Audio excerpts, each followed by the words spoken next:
Hi, this is Danielle from Healing Hearts of Indie. Thank you so much for tuning into this video. I find it really incredible that anyone is giving their attention to this at all, because there are a million other things that are pulling at our time and attention all day, every day, 24 hours a day. So if you're tuning into this video, I truly appreciate the gift of your time. And to that end, last video, I posed the question of really, what are you interested in hearing about when it comes to social media? What topics interest you? What excites you? What concerns you? And for those of you who gave me your feedback, your responses, or even if you just watched and you didn't, I really appreciated the comments and feedback. It was really interesting. And what seems to be coming up a lot for other people, and it was helpful for me to read because, it's not just me, but this idea of comparison.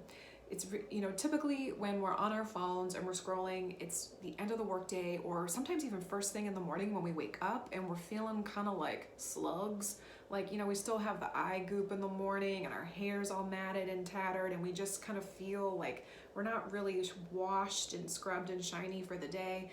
And then we start scrolling and we're like, airbrushed beautiful yoga models doing handstands in Bali, like, oh my God, what am I doing with my life? And we start the day on a bad foot, or we end the day, we've done a full day's work, we've tried to make a healthy meal maybe, or we've just grabbed what was ever in the fridge. It's the end of the day, we're sitting on the couch, we're tired, and then we scroll.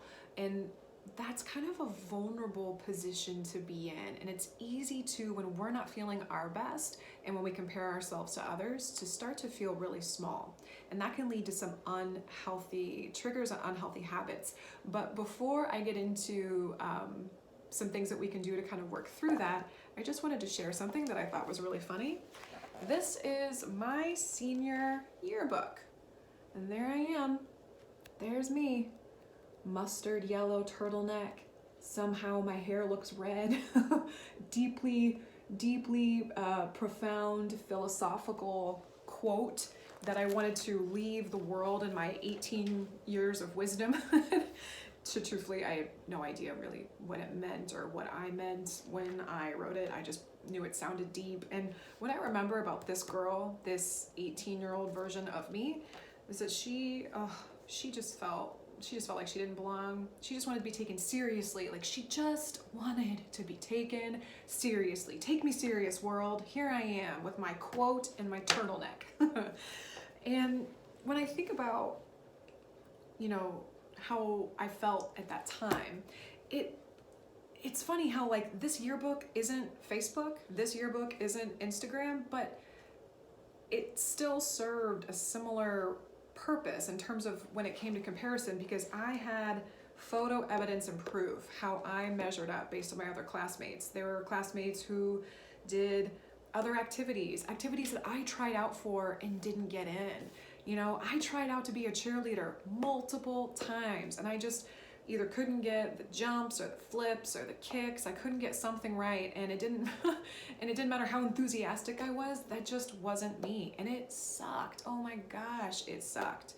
And rejection, or feeling small, or feeling like we're on the outside, can be the birthplace of some potentially like negative habits, where we do something called plus minus, where if I'm feeling small, I can be either like unconsciously, mentally, or maybe even spoken out to other people, critical, right? I'm gonna chip away at you a little bit. I'm gonna cut you down a little bit to make me feel better about feeling small. This isn't ideal. This isn't how we want to show up in the world. No, we want to believe that we are kind and generous and loving and authentic, giving, confident people. But when we feel small, and almost every human being on the planet at some point in their lives has felt small, when we feel that way, we either can beat up on ourselves or sometimes unintentionally beat up on others. And whether we are trolling on social media and leaving negative comments, or just kind of, well, who's got the time for that? We're still engaging in a lot of the same things. We're trying to make ourselves feel bigger when we feel small. And I just couldn't help but think about the comparisons between being a teenager and what it was like to feel that way then, and what it's like to get on social media for me now. Because now I don't have a yearbook to compare myself with, but and I don't still have an interest to be a cheerleader, but I love yoga, and I want to believe that I could be an incredible yogi that does all these incredible contorted poses, and I want to have those perfect little features and look good and graceful in every pose and have unblemished skin, and right, I have a story crafted about the type of people that can do freelance blogging and go to yoga retreats in Bali. And that story, if I'm not careful, and particularly if I'm feeling bloated or broken out or insecure, I can start to spin a negative image of the people who have the qualities that I feel like I want, that are separate from me. So basically, the thing that I'd like to suggest is that we have an opportunity when we're feeling small, when we're feeling insecure, we have an opportunity to either be critical or figure out what can we do to get us closer to the things that we want to feel. And it's kind of a two-step process. The first is awareness. So we have to even be aware of how we're feeling, and we have to be aware of what's being triggered or what's coming up for us when it's happening. And sometimes we won't recognize it right away, but maybe we feel we're clenching our jaw. Maybe we feel kind of a tightness in our gut or our stomach, or maybe we just start to spin a negative story in our head that sounds something like, oh, there you go, more evidence that you're a loser. And whatever it is, we have to, when we're aware of it, acknowledge it. Oh, I'm falling into this trap, this habit. Like, I've been on the internet for 30 minutes and I have no idea what I've been doing. Like, where did my time go? Like, if you find yourself kind of abruptly awakened from a binging and scrolling, that could be a good thing to be aware of. But when you are aware, speak it, acknowledge it, write it down. Oh, this is happening and I need to try to do something different. So in those moments when I'm comparing myself to others and I'm feeling small, rather than taking myself too seriously, rather than trying to, in my mind, make excuses for why I'm maybe not feeling the way I want to feel, I try to identify or become aware of what is it that I feel like they have that's missing from me. Maybe I feel like they look healthier and I haven't been taking care of myself. Maybe I feel like their image projects this idea of freedom, and maybe that means I'm overcommitting myself. I'm like, oh, that freedom, that luxury to go on this trip and do these things, that would be great. And I'm feeling overwhelmed and stifled, and like there's too much packed in my schedule. Maybe there's some things I need to pare off.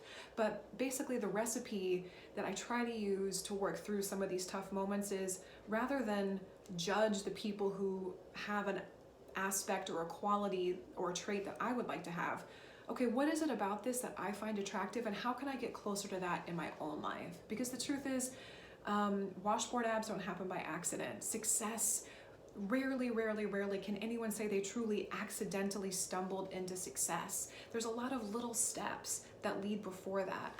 And so this process of being aware and then acknowledging the feeling gives me a sense that I can be empowered to get closer to what I want in my life, and I don't have to take it away from anyone else who's already killing it and doing it well. So instead, I get an opportunity to praise them, pay it forward, and then try to get a step closer in my own life. Now, I'm not perfect at this. I still struggle with this. Case in point, last night I went through this entire yearbook and had to rework through this process quite a few times to give my little 18-year-old self permission to just be 18. But that's why we're here. We're here to learn, we're here to try, we're here to do better than we did before. And hopefully this video was of service to you and it gave you a new way of looking at some things. So as you go through your week, try acknowledging, try becoming aware if you catch yourself scrolling online and catching into the pitfall of comparison. And again, as I said before, I'm so interested in hearing from you. What did you like about this? What did you not like about this? What other topics regarding social media are you interested in hearing about? Let me know. Send me an email, danielle@healingheartsofindie.com or danielleireland.com, however you'd like to reach me, or comment on this video, and I look forward to hearing from you. Thanks so much.